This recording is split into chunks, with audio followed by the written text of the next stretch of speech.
Oleh amasa in zawain sabat chibai kabu non thar le du chawa hey voinia foi tu ten kun cha tak bai tu soina hun min pe ka fagin foi tu tele pathian chunga long thu soi masa ni se kha kan program te kan en kha chuan program alat tama chu fagin kun po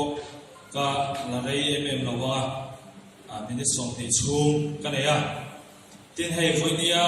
ka kon soile du pakhat chu ka trong trai ro na kharom tho tam khan usang pui kun reita kan hu to lawa in khom na kan han be thina phone a deng texa ma paron le le ang te kan te ma se kan la le phei le thei lawa ma se voinia sonia dam takin tai mu na kan in hole thaya dam na te ani ni ti kan buin long pui tak zeta ni tiga karon soi masadu ani ole bible sa ilo chiarang u joshua bungsom ni pali cha som pali cha som panga chiarang u chu wangi lalpa chu chiula ti tak set le dik tak in na chu bolula in kha tu de lui wal le ai ta rama aro man pothin pathian te kha pelvet ula lalpa ro bolang cheu tin lalpa rong hi a thalo o manga in thia chuan voina hian tu rong nge in bodon khang mai ro in kha tu de lui rala arong bol thin pathian te khange in lu aram amor ho te pathian kha kele ka chung de ero isong lalpa rong ni kan bodon tin joshua chuan alo soi ani ole kan chachawa joshua khatunge ati chuan Israel fate pathianin ai gupta rama changa a khoi chu khanin khani khoi chok tu khan pathianin mausia thangani ti kan thria a thon thu chiang zo in ka soi man to lo wa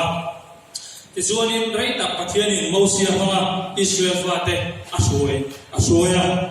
mausia alo tara alo sakrova a thi du khan pathianin a thachang dor tu tan Joshua peni ti kan thria chuanin Joshua hangpon pathianin Israel fate kong thui tak akal puya pathianin thilmak chi sang phangin avengin ain kol thrinani ma se kha pathianin ain kol mitring Israel fate kha pathian kha an phatsan thrinani an ngai tu taila an thilruwa pathian an phatsan thrina pathianin thilmak tak mangpoin ain kol thrina avengin thin line pathian an la phat theni an lulu tur siali an ngai to taila tun lai ko ve la te hian pathianin tui puite min han vuak sat ta se keni hian kan phasa le thengem ti de han ngai to de la khati hun lai khani pathian khanin tui puisen te avok chat sathina ma se khati jung po khan pathian kha an la ring hela pathian la ka an vuya pathian tante an biak sathina ni khati kha Joshua na hu kha khati Israel fate kha aril ru ana emeni pathian dakte an biak sa na hu kha ti chuanin Joshua chuan na china ka ron chiar chota an khan keile ka sumte ero hi songin lalpa ro ni kan bol don ni ala ti theni ole foinia kan sa in hada tu kha Joshua bu som ni pali ni a kha thu pui tu ra ta chuan rong bol na ti ka ron thang ani ole hetai bung kan hu hianin rong bol na ati hian engtin nge rong kan bolang khoi bu na nge rong kan bolang ti hi kan ngai tu na le kan thil ruwa po kan in so mấy thằng chuyện này tu tên nghe rong bố chỉ nắng pathian độc hi tu tên khiên nghe rong bố chỉ nắng thì kan bil ruwa lo in so tila ole mi chen ka chuan pathian rong bố hi fe chu kher emo mundanga pathian tu thata tak soi kher emo kan ti chuyện này ma se hi atik lo wala ni ti hi foi ni a hi kan soi tu ani foi puna ko hian kan swa hian rong kan bố the ni education consider mo commerce consider mo economics consider mo music consider emo pathian ro mi khoi mun apo hian kan bol the ni kan class kan kalna te rinum na te zai dam na te kan chian kan kom na te theng hian ate mo lian mo pathian ro hi kan bol the ni te hi khoi ni he ka soi du ani pathian ro bol tu te pathian ni Bible atangin alo matte tlema zong kan han en ila Joshua bung hi chang khat kan han en kan han chia thlap chuanin tu chanchin nge kan hu kan ti chuan Rahabi chanchin kan hu ni khati hun lai khanin Rahabi kha no chi zuan an ti ni a cheve la mi te kha enga ta ma no chi zuan khati hun lai khan an ngai lo ni ma se pathianin arom mang thap mai ni khati hun lai kan me chatam tak tharau mi tam tak kha Jericho khu a khanin an ye yang ma se pathianin chu ki chu mang lovin Rahabi no chi zuan pathianin arom mangani engthing ye pathian rom abon kan lo en hawang khati hun lai khan Joshua le ho te khan Jericho khu kha la tumin an pe ni ti chuanin Joshua chuan en thatu te avatir ta Jericho han ti chuanin Jericho an pa hlen chuanin thlenna tu belfiate an nei lo awangin no chi chuan Rahabi na an va thleng ta chuk mai ni Rahabi po chuan ma soi se lovin a ina khan alo thleng ani ti kan thri anga ti chuanin kha an thlen ina khanin an thua ti chuanin an kal chan te le ramen thatu an ni ti te an soi khanin he ko Jericho ko hi pathianin ala ti cheve don ni a chu om zong so hi ala noi chi mi don ani ti an soi khan Rahabi chuanin ngin na alo siam ni kele ka chung te hi chu min zuar u ti na lo nge na ti chuanin en thatu te po chuan kan ron ru huna ituk vera lazai sen ilo phaya ti chuanin nang le i tha te chu kan soi sobe don lo ne ti in anin tha ani khata hanin enge Rahabi chanchin ka ro soi ka ti chuan Rahabi khanin mo Rahabi rong bona kan en chuanin mi khual te lo thlen kha ani ni khoya ko thera te fa chokin pathian rong kha va bolo ma se kha pathian mi te o aina alo thlen ka fa ru ko zan khate ko riak lo ni ti kan thria Bible ti chuanin zan khate ko an riak lo ma se khami aro thlen pathian mi te alo thlen ka fa khanin amale achung te song sok chu thina atangin a chan chok thaini Rahabi rong bona chu pathian mi te alo mi khuan na kha ani he voinia po hian hanin zo thinila kan sawai hianin mi khuan thleng thiam lo kan o min ka phelawa pathian mi te mi khuan lo thlem ri ta po hianin rong bol na sata on theini ti kan thriat ka du ani tin Johana bungli kan han en chuanin kan thrianga aya story hi karon chiang takin karon soi pan to lo anga tlam pui karon soi zor anga Johana bungli kan hu chuanin Isuale samari mai chia anin bialna kan thri ani khata khanin isu kha rombolin ava kol thinani azirti den ava kola arila trame ema atuina halboka arila trame ba fam chuan tuichun chuo zakopa tuichun chuo bula chuan alo omani khati ran khami ran phani azirti te khachu phosuma ei tur lamin anlu tani ti kha Johana bungli kan sia chuan kan buwa khati chu khanin isu chuanin samari mula tuichoi tur local ahu khanin pathian khanin khanu ai khanin khanu laga khan rombo lagai ni ti kha athu thei khalani chu ta tak bai chuanin isu Krista hianin rombo na hun ani re a hian foila ya po hian rombo the ni ti hi pathian hian chiang takin alo ti lang ani rombo na ang ngai lo tu lai chom tui khura o rombo na tur pathian kha alo buze ani chu fa chuanin foi huna po hianin pathian hianin kan du chuanin rombo na he kan hu the ni i hi pathian hian chiang takin ha tai mu na hian alo tar lang ani hei pathian rombo tur kan ti hianin kan rilu a chuanin an mi tha mission na tanga kan mi tha chuanin thil na satak chana pathian rombola re thei taka om turang ten kan rilu kan mi tha thrilani pastor lukuite pastor ten an testimony de an soya an sumko har satsia te an soya khatin khanin pathian romboli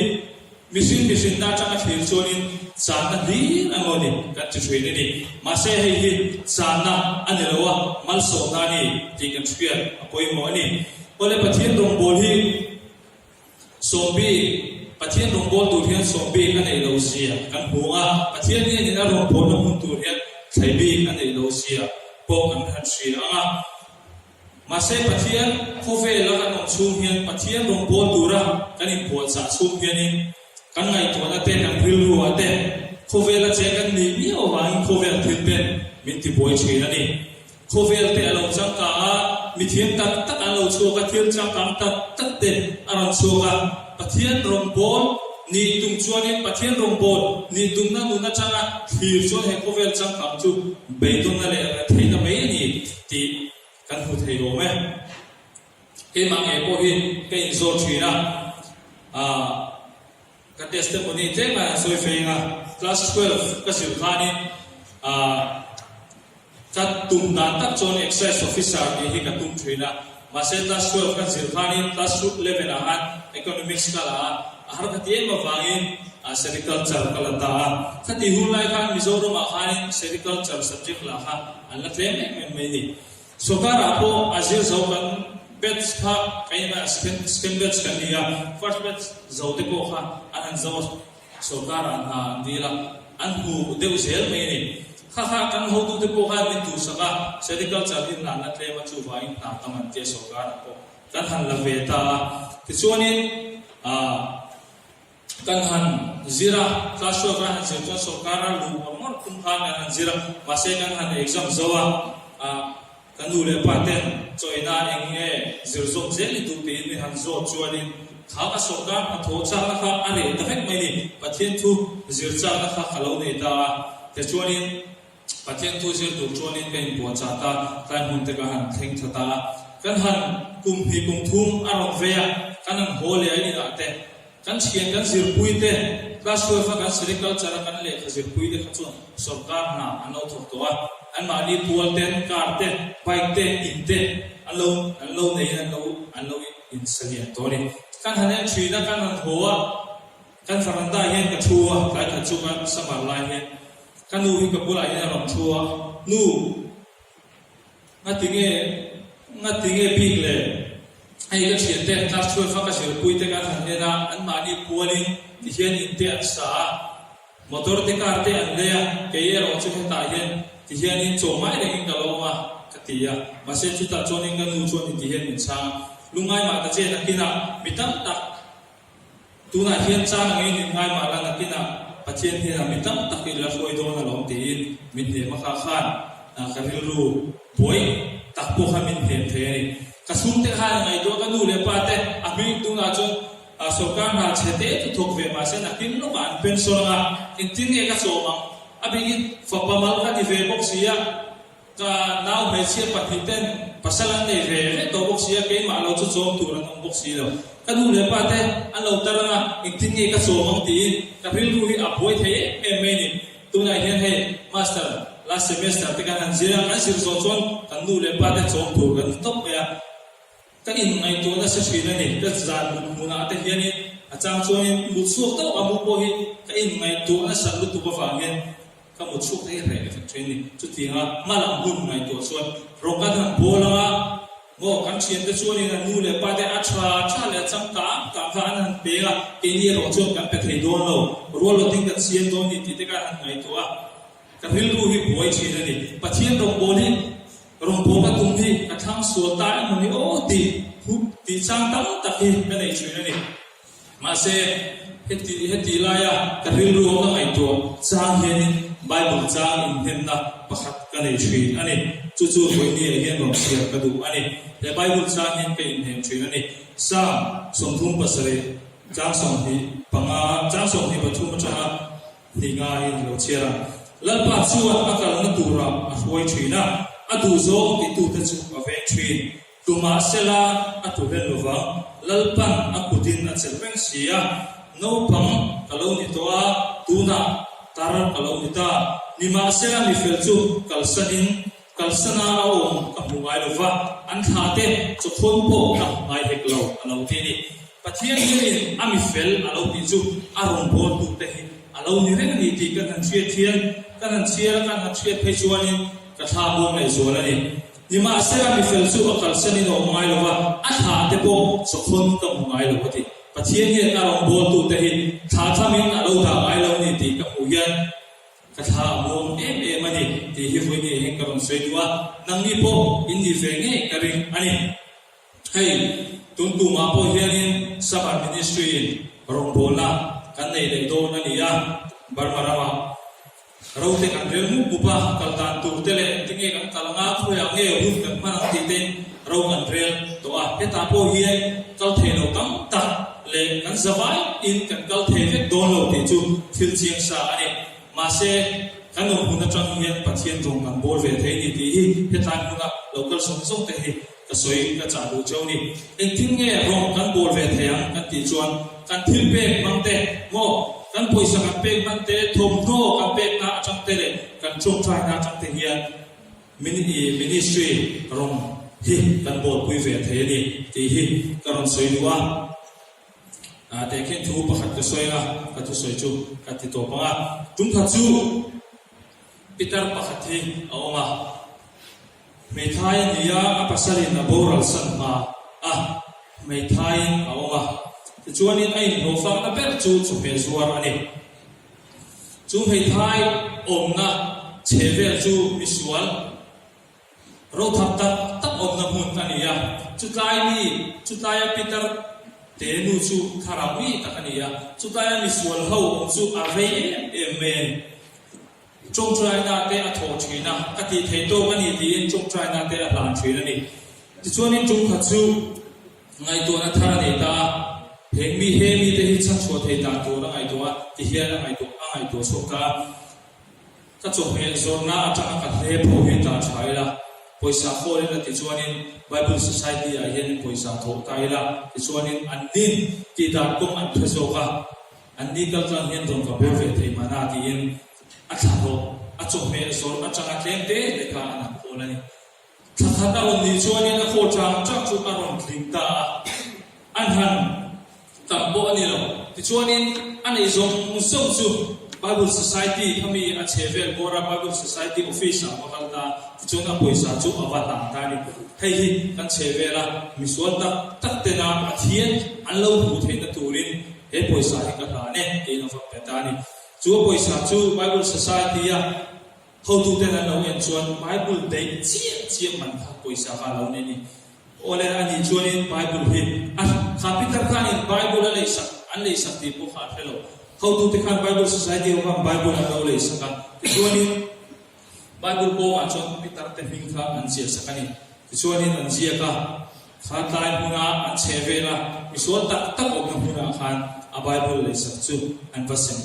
saktani chuanin chu pitar te chuanin ngai to zui